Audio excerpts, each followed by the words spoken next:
Welcome to Tax Notes Talk, a podcast from Tax Notes, the leading source of tax news, information, and analysis. Welcome to the podcast. I'm David Stewart, Editor-in-Chief of Tax Notes Today International. This week, side-by-side comparison.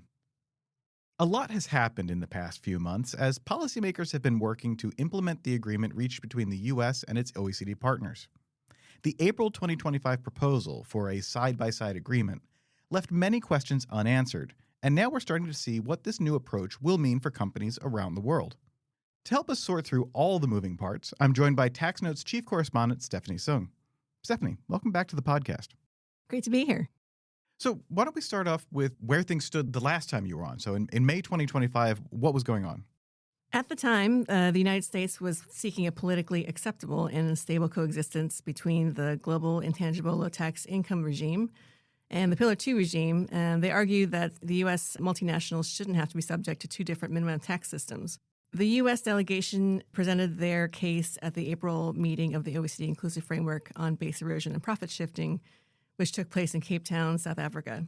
Rebecca Birch, Treasury's OECD negotiator, then said at a conference in May that the so-called side-by-side system had to be enacted by the end of 2025. That proposed timeline came shortly after House Republicans proposed adding a new Section 899 to the Internal Revenue Code, which quickly became known as the revenge tax. The new section, which was included in the initial drafts of what's now known as the One Big Beautiful Bill Act, would have progressively increased U.S. federal tax rates for individuals and companies based in jurisdictions that enforce an unfair tax until the jurisdiction in question repeals the tax. Unfair foreign taxes included the undertax profits rule, which is a crucial part of the architecture of the global anti-base erosion rules under Pillar 2. Birch later confirmed that Section 899 was being used as a backup to strengthen the U.S. position in multilateral negotiations. At the end of June 2025, the G7 issued a joint statement saying that they had approved the principles of the side-by-side system. So what are these principles of the side-by-side system? The side-by-side regime would first exclude U.S. parented groups from the GLOBE rules, the Income Inclusion Rule and the Undertax Profits Rule. It included a commitment to ensure that unfair competition and base erosion and profit shifting would be addressed. It would also be designed along simplifications to the administration and compliance framework of the GLOBE rules, and it would be designed alongside potential changes to treatment of substance-based non-refundable tax credits, so they're more aligned with the treatment of refundable tax credits. That last point is important for the effective tax rate calculation, which is covered taxes divided by GLOBE income. Qualified refundable tax credits are treated like income, while non-refundable tax credits decrease covered taxes. If a credit reduces taxes, the numerator is lowered, which can make the ETR go below 15% and result in a top-up tax. If a credit is treated like income, it won't decrease the ETR in the same way, so no top-up tax is likely. So in exchange for agreement on all these principles, the U.S. dropped Section 899. So where did the negotiations go from there? The inclusive framework started thinking about ways to address the U.S. concerns and set an end of 2025 deadline for agreement on a side-by-side system. And as the deadline loomed, some countries started pushing back, saying they couldn't support the work if they couldn't get the same kind of flexibility that the U.S. asked for. Estonia was a pretty outspoken inclusive framework member. Its delegation said at the beginning of December 2025 that they wouldn't agree to the side-by-side proposal. But those holdouts eventually came around. Apparently, the inclusive framework did reach an agreement by the end of 2025, but all objections were withdrawn on January 5th. And then the OECD published a big package of Pillar 2 guidance that same day.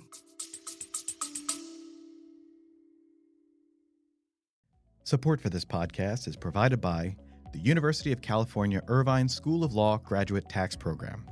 This preeminent and innovative program prepares students to practice tax law at the highest level in the U.S. and abroad.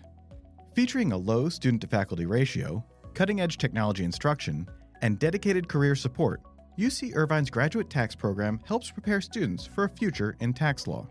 Program graduates are placed in top tax-related industries practicing law in many major U.S. cities. Applications are open now. For more information and to apply to this highly selective program, visit law.uci.edu/gradtax. That's law.uci.edu/gradtax. So what are the highlights of this package that came out? The package contains several elements, including the side-by-side safe harbor, a framework that allows jurisdictions with a qualifying domestic minimum tax regime operate alongside the GLOBE rules so that eligible M&E groups would have no GLOBE top-up tax if the group's ultimate parent entity is in a jurisdiction with a qualified side-by-side regime. Qualified domestic minimum top-up taxes remain intact. Related to that is the ultimate parent entity safe harbor, under which there will be no UTPR top-up tax if the UPE is in a jurisdiction with a qualified UPE regime. Then there's a permanent simplified ATR safe harbor, under which the top-up tax in a tested jurisdiction in a fiscal year would be zero if the tested jurisdiction has a simplified ETR of at least 15%. The package also included the substance-based tax incentive safe harbor, which eliminates top-up tax that would have been attributed to qualified substance-based tax incentives. This means that those kind of tax incentives won't automatically depress the ETR and lead to top-up taxes. The safe harbor also ensures that those tax incentives aren't neutralized. And the transitional country-by-country reporting safe harbor was also extended by 1 year. All right, so where do things go from here? Some countries have already said that they would start implementing the side-by-side safe harbor and other safe harbors. The European Commission published a notice in the EU's official journal that recognized the content of the side-by-side package as a safe harbor under Article 32 of the Pillar 2 Directive. My colleague, Elodie Lemaire, has written extensively about this. In late January, the Japanese cabinet approved a tax reform measure to include the side-by-side package in its tax system. And most recently, Finland proposed legislation to amend its global minimum tax regime to incorporate the safe harbors. And the Netherlands said that they would do the same, issuing legislation before the summer. And I expect more jurisdictions to follow suit. I also expect that some countries will request that the inclusive framework assess whether their minimum tax systems meet the criteria for a qualified side-by-side or UPE regime. And they have to do that by the end of the first half of this year. And jurisdictions that don't request an early assessment would be able to do that in 2027 or 2028. So beyond the immediate changes, what sort of things are we expecting to see somewhere down the line? So looking further into the future, the inclusive framework is going to carry out a stock-taking exercise to evaluate how the side-by-side system is working in practice. And it's supposed to look at whether the side-by-side framework is creating unintended advantages or disadvantages between groups headquartered in different jurisdictions. And it's supposed to evaluate whether the interaction between the qualified side-by-side regimes and the GLOBE rules is leading to base erosion or profit-shifting opportunities. That exercise is slated to wrap up by 2029. And in the meantime, there are concerns that companies are already thinking about restructuring or moving their activities to jurisdictions that might qualify for the side-by-side safe harbor. PwC recently sent a letter to the Dutch lawmakers. They warned that they were getting signals from companies that are considering moving their headquarters to the United States, relocating their European headquarters to the non-EU countries, or shifting their valuable activities like research and development elsewhere to avoid a competitive disadvantage. PwC recommended a few potential responses, including a corporate income tax rate cut. And, it's kind of ironic that Pillar 2 was supposed to set a floor on tax competition, and yet the side-by-side system may end up fueling more tax competition. And, we'll see where things go from there. Well, there's definitely a lot to keep an eye on. And it doesn't seem like this is the end of the story, but just the beginning of a new story. So, Stephanie, thank you for bringing us up to speed so far. You're welcome. Thank you for having me.